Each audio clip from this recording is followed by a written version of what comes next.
Assalamualaikum warahmatullahi wabarakatuh. Baik, perkenalkan kami dari kelompok 1 akan mempresentasikan hasil kerja kelompok kami, yaitu mengenai real-time data processing dan streaming data. Baik, sebelum kita masuk ke materi, ada baiknya kita memperkenalkan anggota kelompok terlebih dahulu. Sebelumnya ada saya sendiri dengan nama Emrinaldi Gunawan, kemudian ada. Rio Juliana, saya Adelia Diva. Dan saya Judera Andismi. Baik, tanpa berlama-lama, kita akan langsung masuk ke materi pertama, yaitu akan dijelaskan oleh Riwa Juliana. Yang pertama ada pengertian real-time data processing. Real-time data processing adalah proses pengolahan data secara langsung pada saat data diterima, sehingga hasil keluaran atau output dapat diperoleh seketika atau dalam hitungan detik untuk mendukung pengambilan keputusan dengan cepat. Sistem ini digunakan pada situasi yang membutuhkan respon cepat dan akurasi tinggi, misalnya perbankan, sistem navigasi, dan monitoring keamanan. Selanjutnya ada tujuan real-time data processing. Tujuan utama dari real-time data processing yaitu pertama, menyediakan informasi secara tepat dan akurat untuk membantu pengambilan keputusan segera. Kedua, meminimalkan waktu tunda atau delay pada pemrosesan data. Ketiga, meningkatkan efisiensi dan kecepatan operasional organisasi. Keempat, membantu peristiwa secara langsung atau live monitoring. Dan yang kelima, meningkatkan keandalan sistem dalam mengelola data yang terus berubah. Selanjutnya, karakteristik utama real-time data processing. Karakteristik yang harus dimiliki oleh sistem real-time antara lain, pertama, kecepatan respon tinggi atau hasil diperoleh dalam hitungan detik. Kedua, pemrosesan data dalam data berkelanjutan tanpa menunggu batch atau antrian panjang. Ketiga, reliabilitas dan stabilitas tinggi untuk menjaga ketepatan data. Keempat, konsistensi dan akurasi output meskipun data banyak dan berubah cepat. Kelima, kemampuan menangani data besar atau high throughput. Dan yang keenam, kontrol kesalahan atau error handling yang baik. Selanjutnya, kebutuhan atau prasyarat sistem real-time. Agar real-time data processing dapat berjalan optimal, diperlukan yang pertama, hardware berkinerja tinggi atau prosesor cepat, RAM besar, storage cepat seperti SSD. Yang kedua, software yang mendukung pemrosesan cepat atau algoritma efisien dan sistem operasi real-time. Yang ketiga, jaringan komunikasi yang stabil dan berkecepatan tinggi. Yang keempat, sistem keamanan yang baik agar data tidak terganggu. Dan yang kelima, monitoring sistem dan deteksi kesalahan otomatis. Database dengan kemampuan real time atau misalnya in-memory database. Saya kembalikan ke moderator. Baik, selanjutnya ada mengenai pengertian streaming data. Streaming data adalah aliran data yang masuk secara terus-menerus dan real-time dari berbagai sumber. Data datang sedikit demi sedikit atau event per event, bukan sekaligus dalam satu paket besar. Biasanya tidak memiliki akhir atau unbounded. Contohnya seperti data sensor, LOT, klik website, transaksi keuangan, dan log server. Baiklah, selanjutnya ada sumber streaming data. Ada beberapa sumber utamanya seperti aplikasi web atau mobile berupa klik stream, aktivitas pengguna, dan error log. Kemudian ada perangkat LOT dan sensor, yaitu berupa suhu, tekanan, jarak, kendaraan. Kemudian ada log system dan infrastruktur yang berupa log server, firewall, monitoring CPU atau RAM. Kemudian ada sistem transaksi yang berupa pembayaran atau trading saham. Kemudian ada media sosial yang berupa posting, komentar, ataupun tweet stream. Kemudian ada event internal perusahaan, yaitu dapat berupa perubahan DB atau CDC, event microservice. Kemudian yang terakhir ada streaming multimedia yang berupa metadata video atau audio real time.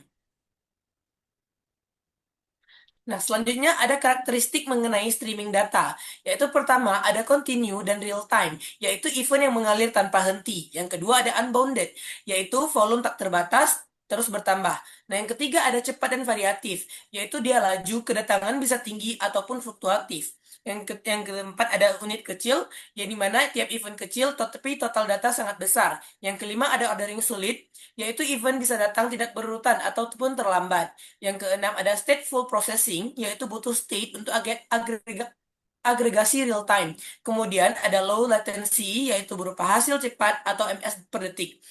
Kemudian yang terakhir ada fault tolerant, yaitu butuh mekanisme checkpoint dan replay. Nah, kemudian inilah merupakan perbedaan batch processing dan real-time processing. Untuk batch, yang pertama itu memproses data dalam bentuk blok besar ataupun batch pada interval tertentu. Kemudian latensinya tinggi, yaitu hasil keluar setelah menit per jam ataupun per hari. Kemudian datanya sudah lengkap sehingga lebih mudah diproses. Kemudian fault tolerance-nya melalui mengulang job atau recompute. Kemudian arsitektur lebih sederhana dan mudah didebug. Kemudian cocok untuk laporan harian, ETL, analisis historis, serta training ML. Nah, untuk real-time processing, itu data dapat diproses langsung, latensi sangat rendah, ms per s, data tidak berhenti atau unbounded, sering datang tidak berurutan. Kemudian ada fault tolerance via checkpoint dan replay. Kemudian lebih kompleks atau windowing, watermark, dan stateful processing. Dan kemudian real-time processing itu lebih cocok untuk fraud detection, monitoring, alerting, rekomendasi real-time. Nah, baiklah, selanjutnya akan saya serahkan kepada pemateri selanjutnya. Kapan menggunakan batch dan kapan menggunakan real time. Untuk menggunakan batch ketika tidak membutuhkan hasil langsung atau latensi menit, jam, atau hari. Lalu data diproses dalam jumlah besar sekaligus, perhitungan membutuhkan data lengkap atau full dataset, proses lebih sederhana atau mudah didebug atau mudah di-rerun, lalu biaya lebih efisien untuk proses periodik atau harian atau bulanan. Gunakan real time ketika hasil harus tersedia dalam hitungan detik sampai menit, data terus mengalir dan perlu diproses event by event. Lalu keputusan harus cepat, dan yang terakhir membutuhkan deteksi pola atau anomali seketika.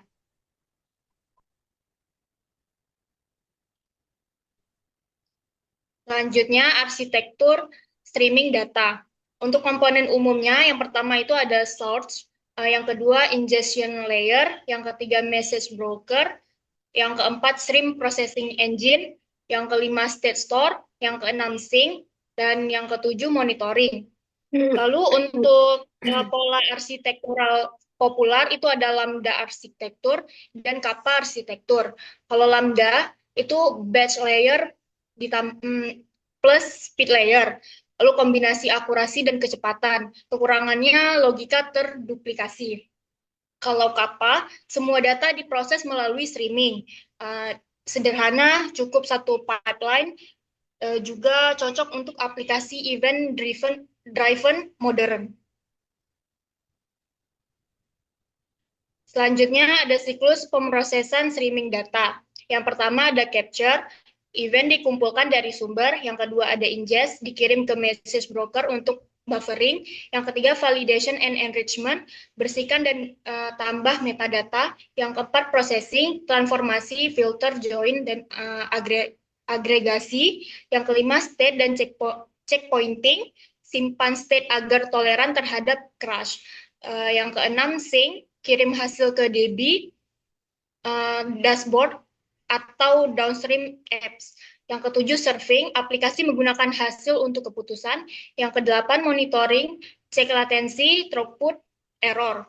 Yang kesembilan replay atau backfill bila terjadi error.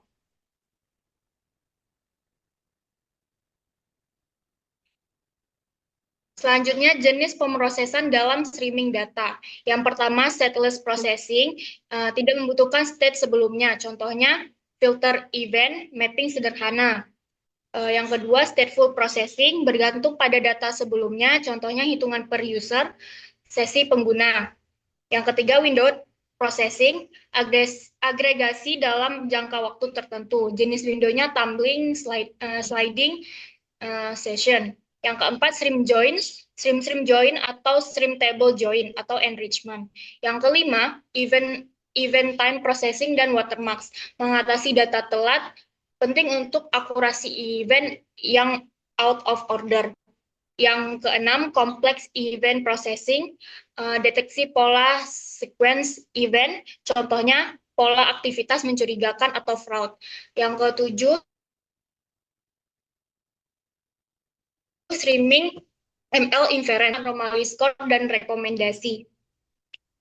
Sekian dari saya kembalikan kepada moderator. Baik, untuk materi selanjutnya mengenai teknologi atau tools real-time processing. Jadi toolsnya itu ada 4 dengan beda-beda manfaat. Yang pertama yang berfungsi sebagai message broker atau event streaming. Contoh aplikasinya itu seperti Apache Kafka, RabbitMQ, dan Amazon Kinesis. Dan selanjutnya untuk stream processing framework. Aplikasinya contohnya adalah Apache Flink, Apache Spark Streaming, dan Apache Storm. Dan untuk real-time storage system, contohnya Apache Cassandra, Redis, dan Elasticsearch. Dan yang terakhir untuk monitoring dan visualization, itu aplikasinya Grafana dan Kibana.